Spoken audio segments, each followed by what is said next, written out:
Sorry about that. I had to stop the video early because my dog was outside and chasing somebody down the road. Okay, so yeah, so we figured out that the probability of getting a capital B and a capital B is 0.25 times 0.25. Where did that number come from? From number 13. Same thing for little b, 0.75 times 0.75, which came from 14.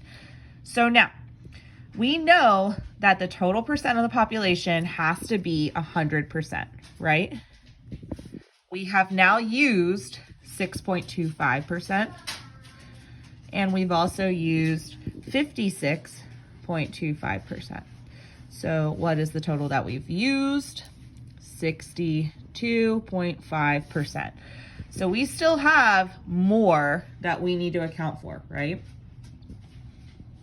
37.5, I believe. So where did that other 37, we've used 62.5, so we have 37.5 left.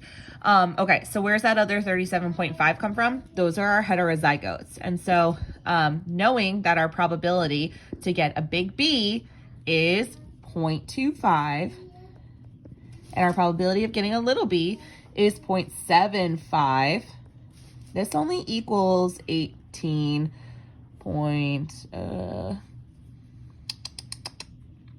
I believe. Maybe. But anyway, is that the whole entire amount? No. And so what do we have to do?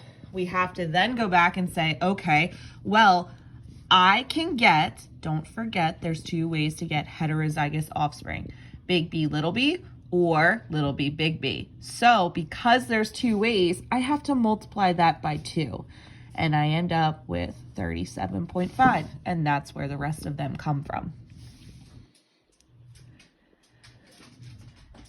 All right, so now if we add up all these percentages together, 0.625, 0.0625 plus 0.375 plus, this decimal's in the wrong spot here, blah, blah.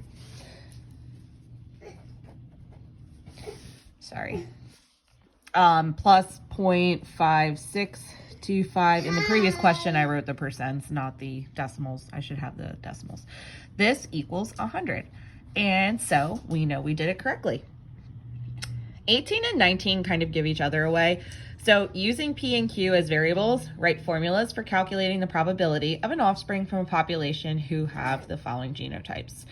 So if we know that P represents our dominant allele, then 2 dominant alleles is just P times P, or P squared. Same thing for our homozygous recessive. We know Q is what we use to denote a recessive allele, and it's just Q times Q, so that's Q squared. For this one, we know it's P times Q, but we also found out from number 16 that we have to multiply that by 2 because there's 2 ways to get a heterozygote, so it's 2PQ. And of course, those are all right here. What do we know this has to equal? Well, again, I put this in percent up here, but we know that that's actually 1. So it's 100%, which in decimal format is just 1.